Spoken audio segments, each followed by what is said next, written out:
This is your ultimate stop for everything sports. The Golden State Media Concepts, part of the Golden State Media Concepts podcast from the NFL. You can find this show and others like it at www.gsmc.podcast. Download our podcast on iTunes, Stitcher, SoundCloud, and Google Play. Just type in GSMC to find all the shows from the Golden State Media Concepts podcast network.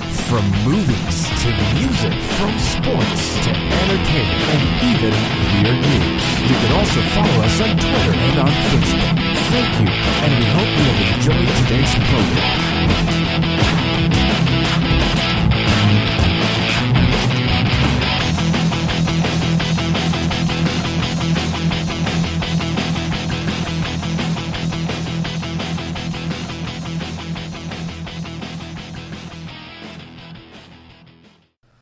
Hello, and welcome back to the GSMC Sports Podcast brought to you by the GSMC Podcast Network. I am your host, Alex Masper. Thank you so much for tuning into today's episode and to be continuing to listen to the GSMC Sports Podcast. If you are a returning listener, we really do appreciate you. Before I start talking anything sports, I want to remind you all of a couple of things. First, please remember to subscribe to the podcast on whatever app or website you are listening to this on whatever device you might be listening to this on, your phone, your laptop, your watch. I'm not sure what you might be listening to this on, but again, please do not forget to subscribe to the podcast. You want to subscribe to the podcast for a couple of reasons. The first one being you will get alerts and notifications on, again, your phone, laptop, or watch, or whatever device you're listening to this on. Again, you'll get those alerts and notifications, and you'll know when we drop a new episode of the GSMC Sports Podcast when we release it. Again, you want to subscribe to the podcast on whatever application or website on that device that you're listening to this on,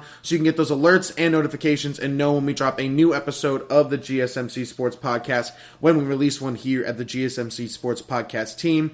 And you can be one of the first people to listen to a new episode when we release it. So again, please do not forget to subscribe to the podcast. Also, please leave us a 5-star review or just a positive review in general if you are enjoying the content and discussion points we are talking about on this show. Again, please leave us a 5-star review or just a positive review in general on that same website or application you are listening to this episode on. Again, we would really appreciate it, and it would just give us a big boost of confidence and let us know you are enjoying the flow of the show, the discussion points, again, the topics, the order of things, when they're released, things like that. So we'd love your positive feedback in general. Again, a positive review or just a 5-star review would be greatly appreciated on whatever website or app you are listening to this episode on. And finally, don't forget to follow us on all social media platforms, Twitter, Facebook, and Instagram. We would love to interact with you guys more on there and just interact with you guys more in general. So social media is the best place to do that. Again, Twitter, Facebook, and Instagram is where you can primarily follow us. Please drop us a follow on all of those great platforms. Over on social media, we can really talk about anything you guys want. We can talk about, maybe the Sunday night game that's going on or opening night of the NBA, which is a little under about 3 weeks away now. And we can talk about all that good stuff over on social media. So please follow us on all social media platforms, Twitter, Facebook, and Instagram. I hope wherever you are and however you may be listening, you and your family are happy and healthy during these extremely troubling times in the world today. I know 2020 has been hard on everybody, but the year is almost over, and I am very happy I get to talk about my favorite sports teams and my favorite, sports moments over this past year. It's been a lot of fun. We have a fantastic show for you all today. At the very end of the episode, I'm going to do what I do every Sunday episode, which is give you my game picks for every game today on Sunday when you're listening to this, and on Monday, I'll be breaking down who I believe will win and why. This show is actually going to have a lot about basketball today. I understand that today is, of course, an NFL game day, and like I mentioned at the end of the episode, I will be giving you my game picks and talking about some NFL storylines, but primarily the show is going to talk about a lot about the NBA, and I want to get to a couple of things here. Later on in the episode, I am going to be giving you my update. I said I would do this, so pre-free agency, pre the draft, and pre some trades. I did my NBA Eastern and Western Conference predictions. Now that the offseason major parts have sort of happened, except for potentially a James Harden trade, and the offseason is sort of dying down. We're post-draft, post-initial free agency. Teams are really starting to take shape here, and of course, there have been some big moves. I'll be giving you my updated Eastern and Western Conference predictions. I'll probably probably do it one more time right before the NBA start of the season, but we're going to do it today. Again, my NBA Eastern and Western Conference predictions. We'll do a deep dive into both conferences, why I have teams finishing where I have them finishing. We'll get into that later on in the episode. But we're going to start off with the NBA team that won this offseason in general, and it was not a team I expected to win the offseason. I expected this team to kind of take it light this offseason, but instead they went all in and doubled down. The team that won the offseason this year, and I understand that things could potentially still happen. I understand that some people are talking about a John Wall trade, a Russell Westbrook trade, a Bradley Beal trade, a James Harden trade, but it's unclear which, one of those trades will happen and what won't. The NBA is obviously an ever-changing thing. So as of today, when I'm recording this, I personally believe the Los Angeles Lakers, yes, the defending champions, are also the champions of this crazy 2020 offseason. Now, usually when teams, specifically in the NBA, I would say maybe more than even other sports, when these teams win championships, they become enamored and in love with the players they won a championship with. And there's a lot of cases in which championship teams don't improve from offseason to offseason. And they don't get more veterans off the bench, and they don't add maybe a third star, they don't add more shooters, or they don't add things, and they believe that since they won a championship, there's nothing more that they need to do. And that is the difference, in my opinion, between a team winning one championship and becoming a dynasty. We see it all the time in football. I mean, how many times has the defending Super Bowl champions in the NFL missed the playoffs the following year, right? We saw it last year. The Rams went, to the Super Bowl. They didn't win, obviously, against New England, but they went to a Super Bowl and lost. We saw Philadelphia win that Super Bowl with Nick Foles and haven't really done anything major since then. San Francisco obviously won the NFC last year and went to the Super Bowl and lost. They're not going to make the playoffs this year. These teams that either go to a championship or win a championship that fall in love with certain players and don't improve, in my opinion, are destined to, just to fail the following year. And one of the teams that I thought had the potential to do that was the Los Angeles Lakers. They won a championship last year in a very weird year. Obviously, everybody went to the bubble, and it became a very, very more controlled, basketball-oriented environment that took off, a lot of other elements in players' lives. Their social life, their family, things like that. What they do pre- and post-practice, everything changed. So, of course, the team to figure it out and obviously win the championship was the Los Angeles Lakers. They have the greatest player in the world, LeBron James. They probably have another top 5 player in the world, Anthony Davis. And after winning that championship last year, it would have been really, really easy for Rob Pelinka and Jeannie Buss to bring back all of these same guys. Bring back KCP, bring back Avery Bradley, who I liked a lot, bring back a lot of these other guys, bring back the bench, and just run it back with this same squad. But there's one person in the NBA who wouldn't allow that to happen. That's LeBron James. Now, I'm not saying that I don't want to give Rob Pelinka and Jeannie Buss credit for building this Lakers team. I understand that LeBron James is not the general manager, and I understand that a lot of people, Skip Bayless included, will call him lay GM, things like that, say that he runs the team, he makes the trades. I don't entirely believe that to be true. I don't think he actually acts as a run-in GM. I think he collaborates with, again, Jeannie Buss, Rob Pelinka, and Lakers management. I don't think that he runs it just by himself. I've never believed that theory or anything like that. But I do believe that LeBron James, probably more than any other player in NBA history, gets his opinion and he gets to give his input on the roster construction and who he's playing with and who he's not. And LeBron James knows that if you win a championship, in order to win a championship again the following year, you have to improve. The Miami Heat won in, 2012, and then added Ray Allen and a couple of other guys and won again in 2013. LeBron James does not want this Laker championship to be a one-off. He wants it to be constant improvement, getting better, and become a dynasty. One of the reasons why Golden State became a dynasty instead of Cleveland, if you remember, Golden State had beaten Cleveland and won their first championship. Then LeBron James came back the next year and came back down 3-1 and won his championship. Golden State and the LeBron James Cavaliers were tied at one championship apiece. What ended up happening was, instead of, going forward, the Cavaliers stuck with the same sort of roster and then also eventually, moved off of Kyrie Irving, but at least initially just kept running it back with that same roster while Golden State got better. They added Kevin Durant. They added other guys. They added JaVale McGee. They added some some of these other role players coming off the bench as well. And that's the sort of thing that gets you over the hump. And now, Golden State became a dynasty, and LeBron never won a championship with Cleveland. He moves to, Los Angeles, wins this championship in a very weird year, and he knows other teams are getting better. He knows that there's a chance that the Brooklyn Nets, while already getting KD and Kyrie back, have a chance at James Harden. He knows the Miami Heat have added already some players in Mo Harkless and Avery Bradley, getting even better than they were defensively, while still, potentially trading for a Victor Oladipo or a Bradley Beal. He knows the Celtics are getting better with Tristan Thompson. He knows the Clippers are going to attempt to get better, maybe even have an upgraded coach in Ty Lue, and potentially. He knows that, again, some of these other teams are going to try to move their way up. Phoenix making moves. He knows that there's a target on the Lakers' back. So what do? They need to make moves, right?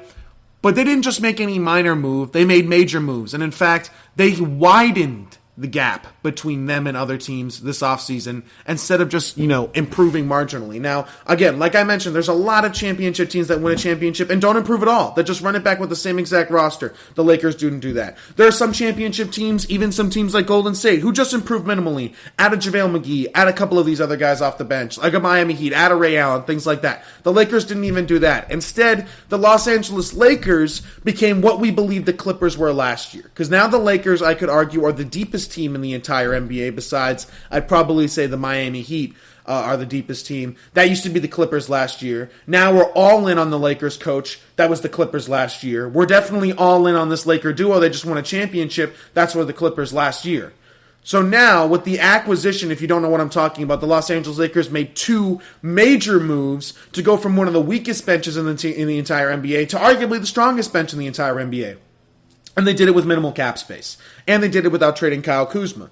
So now you go with this Los Angeles Lakers bench that really consisted of Rajon Rondo and Kyle Kuzma, to now you're walking out there with Kyle Kuzma, Dennis Schroeder, who was, a Sixth Man of the Year candidate, and now Montrezl Harrell from the Los Angeles Clippers, who won Sixth Man of the Year last year. You have two guys coming off your bench who can give you 20 a night. Not to mention Montrezl Harrell and Dennis Schroeder are both compatible from a play style standpoint with LeBron and AD, so they can close games for you as well. And now you go out there with a closing lineup that consists of probably Kentavious Caldwell-Pope, LeBron James, Dennis Schroeder, Montrezl Harrell, Anthony Davis. That's the best closing five in the league. And that's probably better than anything that, the Los Angeles Clippers can come up with or anything anybody in the West can come up with. And in my opinion, the only team that has a chance, really, at contending next year with the Los Angeles Lakers and keeping them from a championship is the Brooklyn Nets.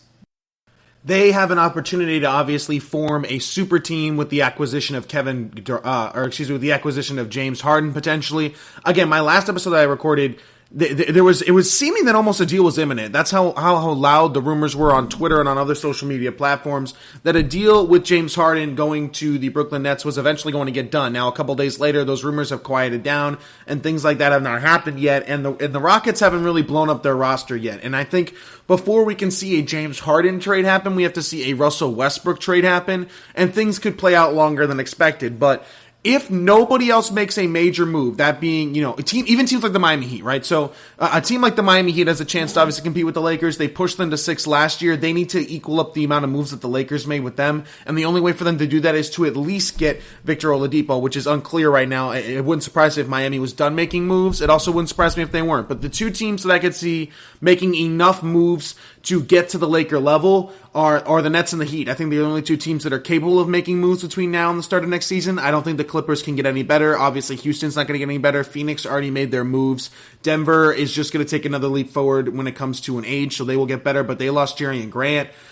So I think the West is pretty much secured and locked up for the LA Lakers. And of course, I will get to that in later on in the show when I give you my full-on Western Conference standings. The East, it's a little bit different. And I think if the Miami Heat added a guy like Victor Oladipo, they already have the bench. They added some really, really nice pieces. Mo Harkless is a really good defender. And Avery Bradley probably addressed their biggest need, which was a guard that could defend. Miami has a lot of really good guards, specifically offensively. Dragic, Hero, obviously, Duncan Robinson. None of them were great defenders. Avery Bradley's a really, really good point of attack defender. That's what the Heat struggled with last year. Now, if they could flip Nunn and Olynyk for a guy like Oladipo, I think I'd put them right back there and include them in the tier to give the Lakers at least a fight. But right now, in my opinion, there's no way that the Los Angeles Lakers are not the clear-cut favorites for the NBA championship next year.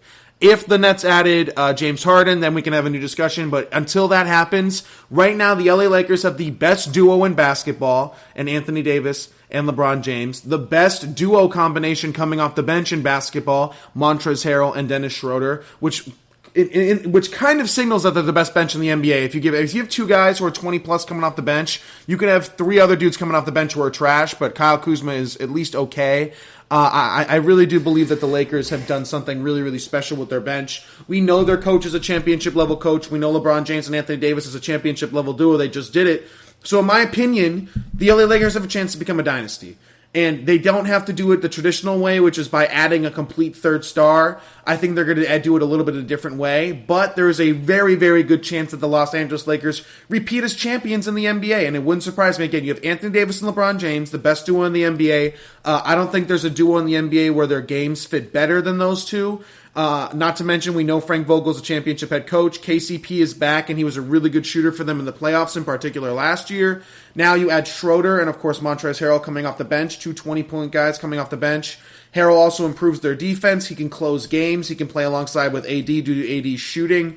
Again, it was just a complete and total win for the LA Lakers. And where I want to give even more credit for is it's costing them nearly nothing. They gave up a first-round pick for Dennis Schroeder, and it's a 2-year, $19 million contract for Montrezl Harrell, which is absolutely ridiculous to me. So you're telling me it cost you a first-round pick and what? With adding Dennis Schroeder's contract, maybe $30 million to have the best bench in the NBA? Already coming off of, as a champion, it's just complete and other crazy stuff for me. So in my opinion, credit to LeBron James for understanding that once you win a championship, the difference between winning your one championship in Cleveland and winning multiple championships in Miami was you and your front office making moves, adding veterans, adding players, and still remaining the best team in the league without just running it back. Because you know other teams are going to get better. The target is on your back. They want to beat you. They want to be the next champion. They want to be the team that beat, LeBron James. They want to be the team that beat the Los Angeles Lakers. To keep those Wolves away, you need to get better yourselves. And just trusting yourself and your own teammates already isn't enough at this point in the NBA. You got to add more guys, and they added Schroeder and Harrell. I think they had the best offseason out of anybody. I think a lot of other teams had a good offseason. I think Phoenix killed it. I think Charlotte in the draft killed it.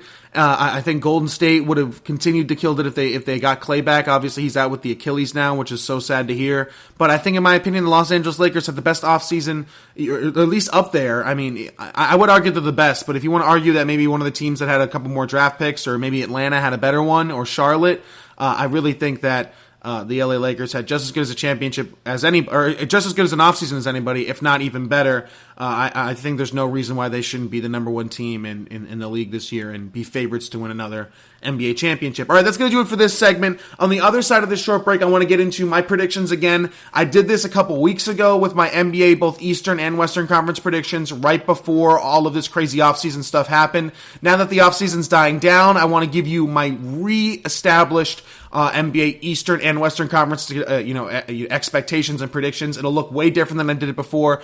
I'll probably do this again one more time right before the NBA season. I'm not sure, but right after this segment, or right after this short break, I should say, we're going to give you my NBA Eastern Conference predictions, and then after that, we'll do the West. And then don't forget to stick around to the end of the show so I can give you my game picks for all of the games today going around in the NFL. We'll get into all that good stuff right after this short break.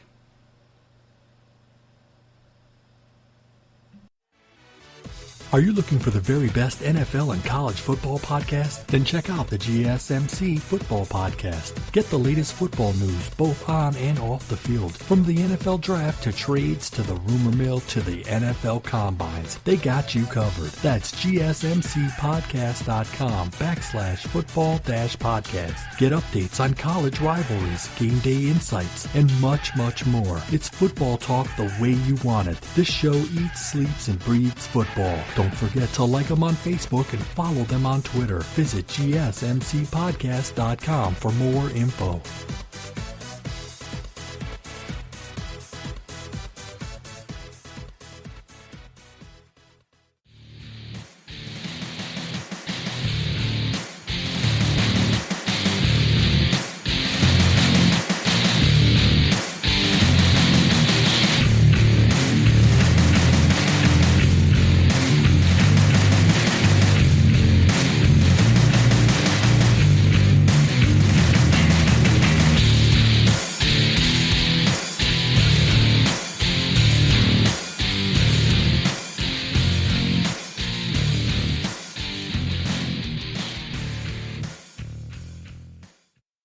All right, and we are back here at the GSMC Sports Podcast, brought to you by the GSMC Podcast Network. Again, I am your host, Alex Masper. Thank you so much for tuning into today's episode and to be continuing to listen to the GSMC Sports Podcast. If you are a returning listener, we really do appreciate you. I just finished talking about everything Los Angeles Lakers, how they completely, I think, had an A-plus job this draft offseason. Draft and offseason in general. They traded that first-round pick for Dennis Schroeder, who, in my opinion, should have won Sixth Man of the Year last year. He averaged about 20 points off the bench. And then taking away Montrezl Harrell from the Los Angeles Clippers and bringing him all the way across town just to the LA Lakers, taking him from your arch-rival, number one. And number two, he took less money to go to stay in LA, I should say, to go to the Lakers than to go to a team like Charlotte. And as I was saying that, literally as we were just taking that break, there was pretty much a tweet from Shams saying that Marc Gasol, who is obviously a free agent right now, has narrowed his focus down to the Lakers and the Raptors, and LA is working to find a contract that's an improved offer, so Marc Gasol will become a Laker. It's looking like the Lakers are probably going to land Marc Gasol. I would expect him to continue to trend in the direction of being a Laker over a Raptor, especially if they're trying to eventually improve the offer. Again, the Lakers are just only going to keep getting better and better, and you'll see in my next segment that I have them number one in the Western Conference. I think they're going to repeat as champions at this point. Again, unless we get that Harden to the Nets trade, or if the Miami Heat make a big move for a guy like Beal or Oladipo, right? That's just how I see it. Otherwise, I see the Nets pretty much dominating I see the Lakers not necessarily dominating, but definitely repeating as NBA champions. I don't know if they'll have the best record in the NBA. I think they'll have the best record in the West. But literally, as I was talking to you guys about how great their offseason is and how they've only gotten better, they've already potentially made another move looking potentially into Marc Gasol, NBA champion veteran, stretch big, would fit really nicely next to Anthony Davis's starting lineup. Or you bring him off the bench, either one, all around good move for the LA Lakers once they eventually get that pen to paper. I expect Marc Gasol to be a Laker at this point. For this segment and the next, I want to be talking about NBA predictions for each conference next season. This segment will be doing the Eastern Conference, and the next segment we'll be doing the Western Conference. Again, I did this about 2 weeks ago, right before the trades and right before the draft. I wanted to give you my pre-off-season predictions for next year's NBA standings. Now we're kind of post-off-season. Not everything is sort of set in stone, but sort of post-initial wave of off-season. I want to give you my top 8 in both the Eastern and Western Conference. I'll probably do this one more time in December, right before the season actually starts, right before Christmas time, to give you my official and final predictions for right before the season starts. But for right now, we'll do it through the first wave of free agency and the draft. So let's get right into it, starting off in the Eastern Conference. So for the 8th seed in the Eastern Conference, I'm actually going to give it to the Charlotte Hornets. Now, I think despite some criticism, they had a really, really good offseason. I liked LaMelo Ball as the pick. In my opinion, he was the best all-around prospect in the draft. I was really high on Wiseman and Edwards as well. Edwards has some concerns about his passion for basketball, which I think are legitimate. And Wiseman, I want to know if he's really going to be the next Anthony Davis from an offensive package standpoint. I believe he can be defensively. But from an offensive standpoint and a shooting standpoint, I'd like to see more improvements. But this game is really dominated by athletic shooting guards, and that's what LaMelo Ball is. And I think he'll be a dynamic offensive player for years and years to come for the Hornets. I think he'll be better than his brother, and I understand LeVar Ball is certainly crazy, and I understand the concern with him and everything like that, but that shouldn't deny LaMelo Ball's talent. I think he's also extremely NBA ready. I don't think there's anything you can throw at LaMelo Ball that he isn't already heard or seen from due to his dad and things like that. He's used to NBA travel. He went from, Lithuania to things like that, and then all the way eventually to Spire, and it just continued. He was pretty much dragged all around the world to play basketball because of his dad, so he's used to NBA travel, and then he obviously went to the NBL, which is in Australia, and played against grown men, and was really, really good for a long time there.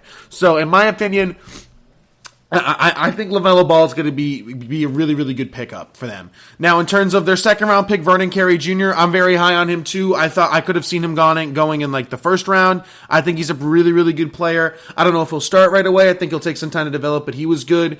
And also, they got Gordon Hayward, who I understand that everyone's like, how can you give Gordon Hayward $30 million? Again, Charlotte hasn't had a perimeter 3 agent in a long time. They haven't won anything in a long time / ever. You're going to have to overpay for a guy like Gordon Hayward. Now, Gordon Hayward's a good team guy. He's a leader. rebounder. He's a good passer, good shooter as well. I don't think he'll be the number one option on this team like maybe he was in Utah back then, but I think he'll be better actually in Charlotte from a statistical standpoint and from just an impact on the game standpoint than he was in Boston. He was hurt a lot in Boston, obviously, after the ankle injury. He would get hurt after that as well. He was a good shooter, but if Gordon Hayward can give you 17, 5, and 5 each and every night, maybe it's not worth $30 million, but for the Charlotte Hornets, you're going to have to pay $30 million for that. Again, good locker room guy, things like that. With LaMelo at the catapult, I really, really do believe that this team is going to actually sneak into the playoffs as an 8th seed. I mean, I trust them just as much as, some teams like, who are you trusting coming out of the East? The Knicks? I'm not trusting the Knicks for anything. I'm not trusting some of these other teams either. I mean, you're going to trust Orlando to keep going back to the playoffs. That's tough. I don't know.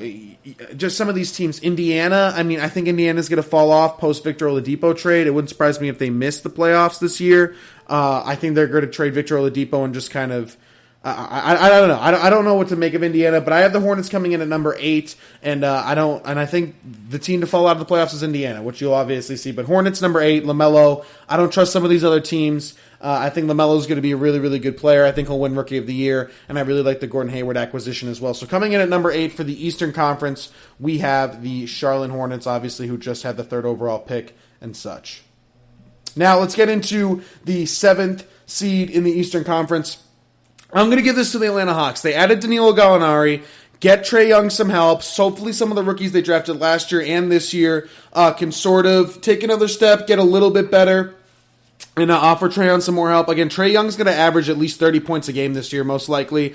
Again, probably one of the better offensive players in the league, if not already a top 10 offensive weapon in the league, if not top 5. Again, he can score from anywhere on the floor. I think he finally gets to the playoffs. I think these young teams understand that there's absolutely no way that you can, continue to lose games with a young star like Trae Young and some of these other guys and expect to keep them long term and expect for them to not, demand a trade. So they know that if Trae Young doesn't win and doesn't win soon, there is a chance that he could demand a trade in the not so distant future. So they knew, get him some help. A guy like Gallinari is going to help with that. A guy like Rajon Rondo is going to help with that. Wouldn't surprise me if the Atlanta Hawks snuck in as a 7th seed again with the veteran leadership of Gallinari and specifically Rondo. Rondo's going to do huge things for the development of Trae Young from a defensive standpoint, from a game managing standpoint, from a passing standpoint. Perfect veteran to have when you have a guy like Trae Young at the helm. I think they're going to be a very good team, and I think they're going to make the playoffs next year. And I think Gallinari was an outstanding pickup.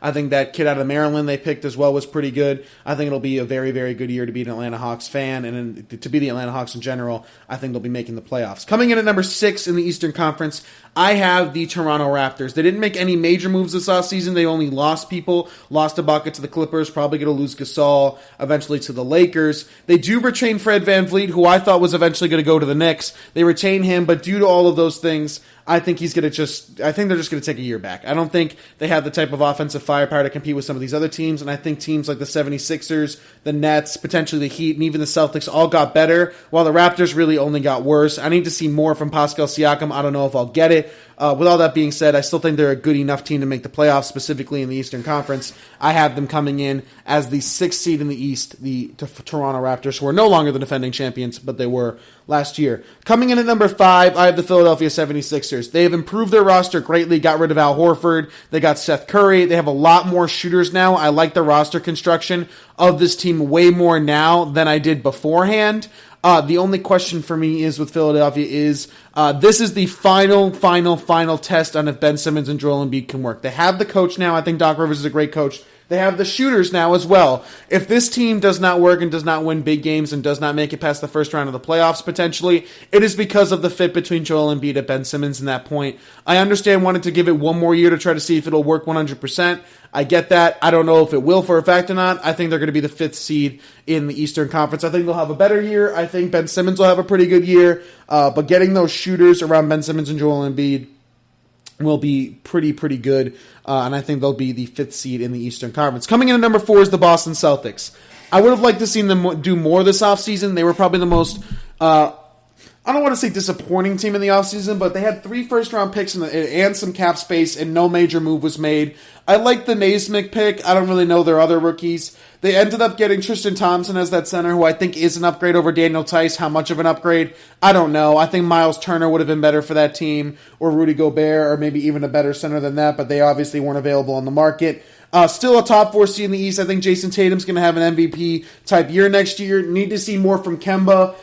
Can Naismith be a replacement for Gordon Hayward is going to be the question, because I know a lot of Celtic fans are clowning Gordon Hayward, and yes, I agreed with the Celtics not paying him that amount of money. I wouldn't have paid him $30 million a year if you were the Celtics. You don't have to pay that price for free agents or for players to return to your team, but Naismith's going to have to, at least with a shooting standpoint, really take those reps from Gordon Hayward, and this team's going to have to get better. I don't know if the Celtics got better this offseason. I know some other teams did. That's why they're staying at the 4th seed in the East for me, but I still have them a tier above the Philadelphia 76ers. Now let's get into the top 3 seeds in the Eastern Conference. Coming in at number 3, I have the Miami Heat.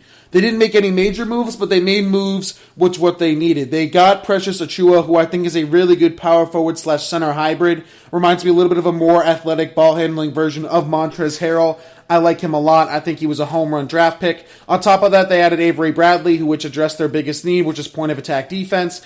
This team in general, it's going to be really hard to score on, but next year when they run a lineup eventually of Hero, Bradley, Butler, Bam, and Robinson, they're going to have shooting and defense, and that's their winning combination in the NBA. I expect them to be a really good team again next year. Wouldn't surprise me if they made the finals again next year. Also wouldn't surprise me if they made a move for Victor Oladipo, which is what I'm almost anticipating with this prediction. I have them coming in at the number 3 seed in the Eastern Conference. Miami Heat, better record last year, better team. They're getting some guys back, not to mention the Mo Harkless acquisition. Yes, they lost Crowder, but I think Harkless can do everything Jay Crowder can do, and maybe even a little bit better as a lateral defender. Hopefully they can improve his shooting in Miami as well. I like everything the Miami Heat did this offseason. I don't love their offseason. Wish they pulled off maybe an Oladipo trade, but those things can still happen, and we'll certainly see going forward how it will go with the Miami Heat. I have them coming in as the number 3 seed in the Eastern Conference. Coming in at number 2, I think you already know who I have here. I have the Brooklyn Nets. I don't think they're going to have quite the record that the Milwaukee Bucks are going to have, which are obviously who I have in the number 1 seed in the East.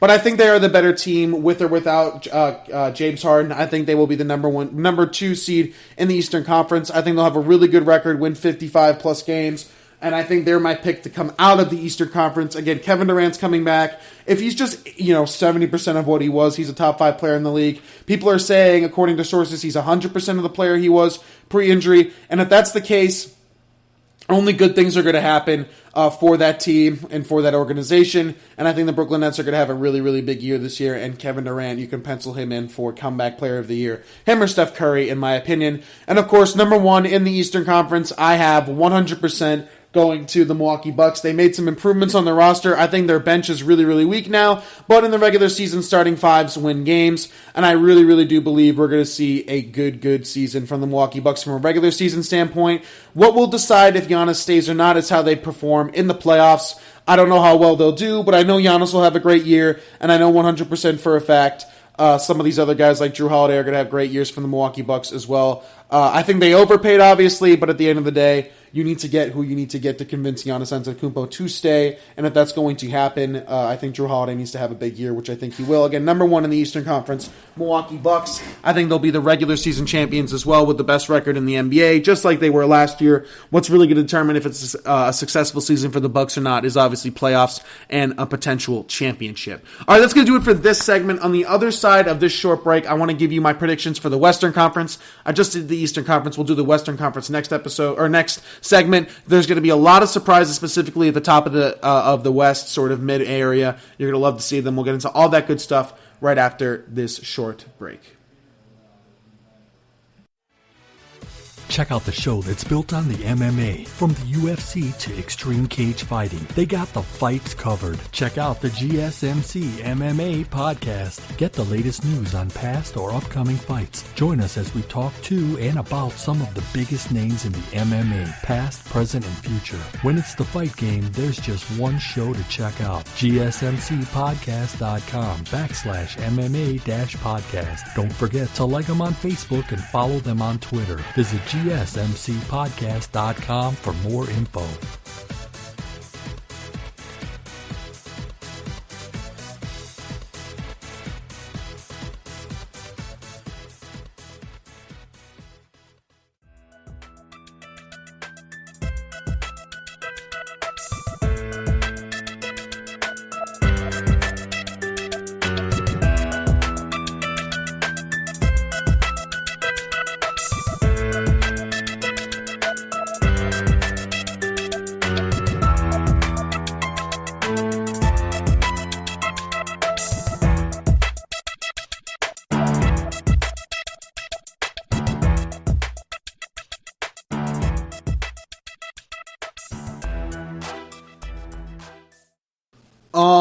right, and we are back here at the GSMC Sports Podcast, brought to you by the GSMC Podcast Network. Again, I am your host, Alex Masford. Thank you so much for tuning into today's episode and to be continuing to listen to the show. If you are a returning listener, we really do appreciate you here at the GSMC Sports Podcast team. I just finished giving you my my Eastern Conference predictions for next year's NBA season. This is sort of initially after the first wave of the offseason. Free agency is sort of dying down. The draft is obviously over. While there are still potentially plenty of trades to be made, I wanted to give you where I stand, at least on the NBA Eastern and Western Conference predictions heading into next season. So, of course, last segment I just gave you my Eastern Conference predictions. Now I'm going to give you my Western Conference predictions here. And again, there's some crazy ones here, so you might want to sort of stay tuned here. So coming in at the 8th seed for the Western Conference, my predicted 8th seed next year in the Western Conference is going to be the New Orleans Pelicans. I think they sneak in. I think Zion will take a big leap from a shooting perspective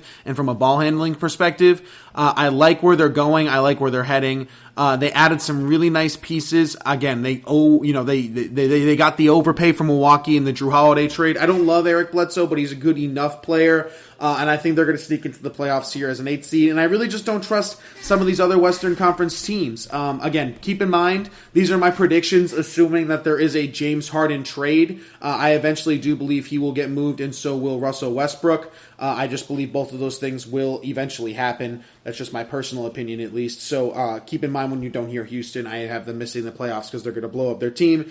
So I don't trust some of these other teams. And again, at the 8th seed, I have the New Orleans Pelicans coming in.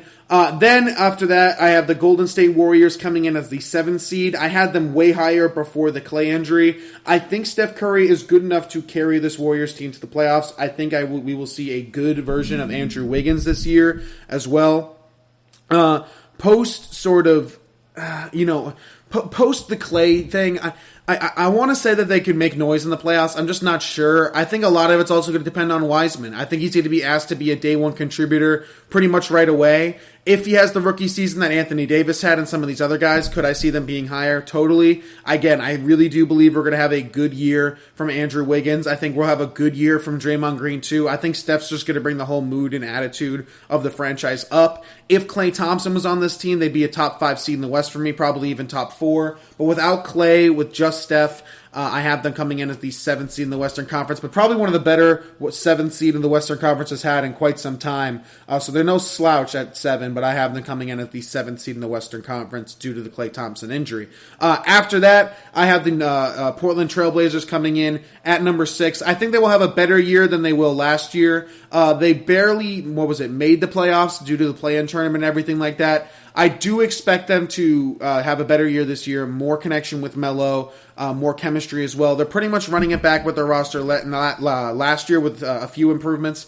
Adding Derrick Jones Jr. as a pretty good core rotational wing player could be nice. He didn't do a ton of Miami towards the end of his year there, but I do think he'll have a better year in Portland than he did in Miami. He's an okay three-point shooter, could be better. Good defender, obviously a high right, real dunk package, bring the fans excitement, things like that.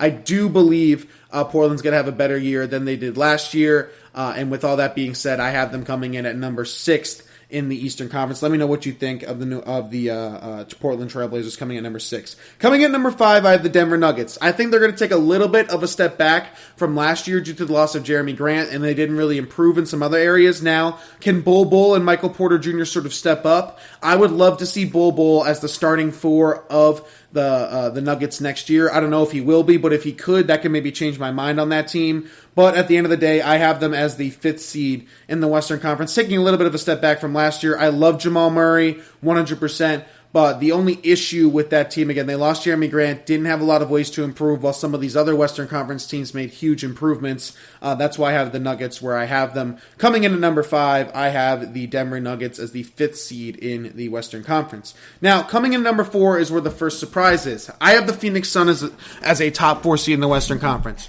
Chris Paul, no matter where he has gone, has always won. The best success that the Rockets had with James Harden, Chris Paul's years. The best success that the Clippers have had in their franchise period, the Chris Paul years. The last time the Charlotte Hornets were actually a really, really good, respectable team, or just a respectable organization at the base level, Chris Paul years. Now with Oklahoma City, arguably one of the better years that they've had in years, since Kevin Durant left, with Chris Paul. Now you add him to the Phoenix Suns, Monty Williams as the head coach, 8-0 in the bubble, with guys, of course, DeAndre Ayton, Devin Booker, some of the other guys they added in free agency. I really like what the Phoenix Suns did. They were probably my second winner in the offseason. Them, Charlotte, and I think the Lakers had the best off seasons out of anybody. I really like what Phoenix did. All Chris Paul does is win. It's like having another coach on the court with you. What he's going to do for DeAndre Ayton's development is going to be even bigger than what he's going to do for the development of Devin Booker. Devin Booker was going to get buckets and points and eventually wins with or without Chris Paul. This just accelerates the winning timeline. But what he's going to do in the pick and roll, DeAndre Ayton and Chris Paul, how he's going to help them, specifically Ayton in his game, is going to be absolutely huge. What Phoenix thought they were drafting in DeAndre Ayton will come out due to Chris Paul being that point general, that guy who sort of sets up the offense, gets everybody in the proper position to succeed.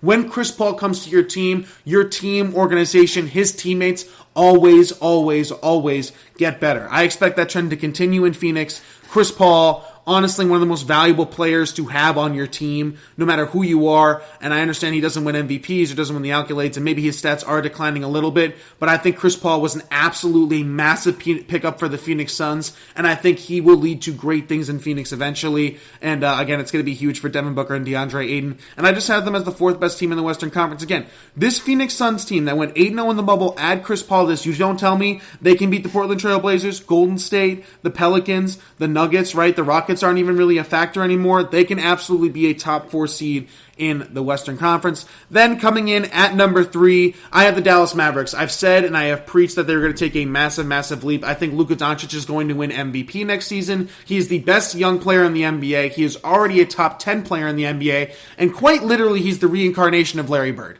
That's how I view Luka Doncic.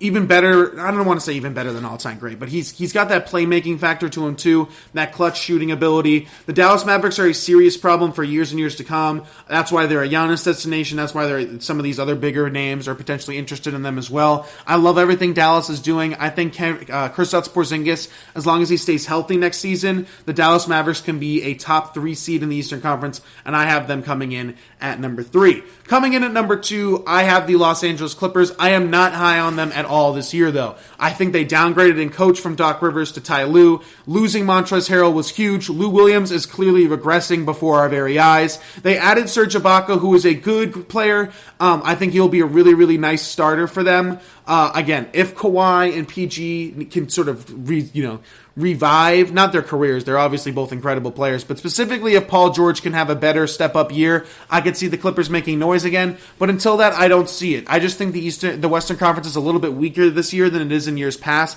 which is why they're still the number 2 seed in the entire Western Conference, but be very, very clear, at least in my personal opinion, they are not contenders this year. I don't see them winning a championship potentially, but despite all that, they are still the number 2 seed in the Western Conference. I don't think the West is that good this year. I think they'll have a good record. But be very, very clear, I do believe there is a large, considerable gap between them and, of course, the number 1 seed in the Western Conference, in my opinion, the LA Lakers. Again, the Lakers have the best duo in all of basketball, LeBron James and Anthony Davis. I think the best bench in all of basketball now that Harrell and Schroeder are coming off the bench for them. And I think Frank Vogel had a really, really good playoff/postseason as a coach, made a lot of good adjustments in that Heat series, and, of course, beat everybody else in 5 games. There's no reason for the LA Lakers to not be the overwhelming favorites as champions again next year, and I expect them to be champions again next year unless James Harden has moved to a team like Miami or Brooklyn. But at the end of the day, the Lakers have an incredible duo and probably the best bench in the entire league. Championship caliber head coach, best player in the NBA, still LeBron James. Hard going to beat that.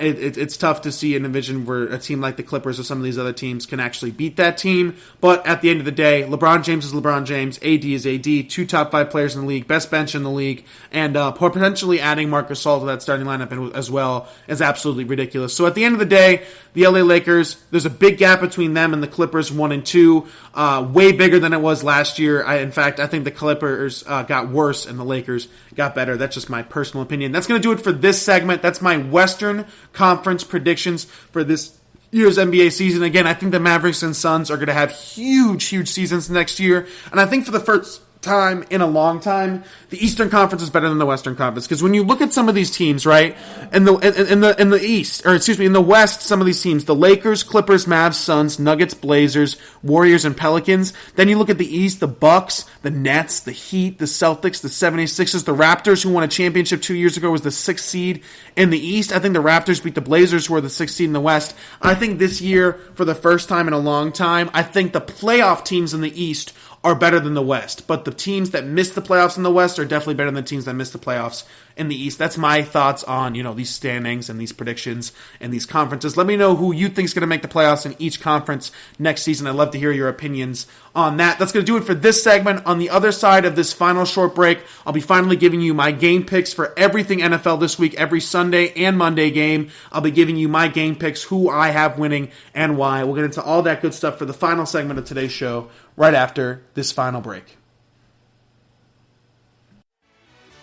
Are you looking for help for your fantasy football team? Check out the GSMC Fantasy Football Podcast. Get today's best advice on who to start, who to sit, even who you should draft. From sleeper picks to red-hot lineups, they got it all covered for you. That's gsmcpodcast.com/fantasy-football-podcast. We'll cover traditional leagues, dynasty, PPR, even IDP leagues. When you need fantasy help, there's just one show to hit up. Don't forget to like them on Facebook and follow them on Twitter. Visit gsmcpodcast.com for more info.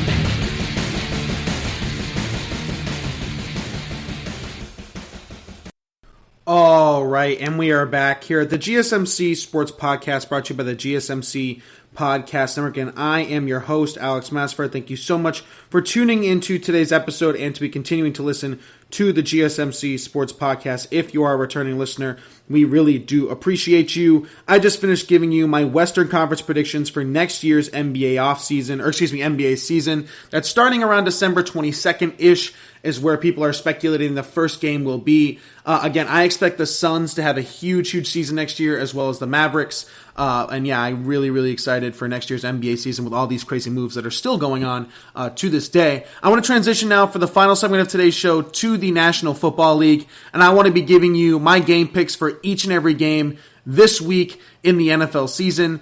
Again, a lot of good games this week. I'll be telling you who I have winning and why, so let's get right into it. Let's start off with the first game, Tennessee versus Baltimore, one of the better games of this week. I'm going to give it to Baltimore here by about a field goal. I think Ryan Tannehill is sort of starting to be figured out by the rest of the league. He did some things differently in Tennessee than he did in Miami, and he's definitely playing better, but I think teams now with about a year and a half full of tape are starting to really believe and know that Ryan Tannehill is sort of coming back down to earth, and they're hitting him with different blitz packages and coverage plans, which is really tough for Tannehill to handle, and he's always been poor against the blitz going back to his Miami days.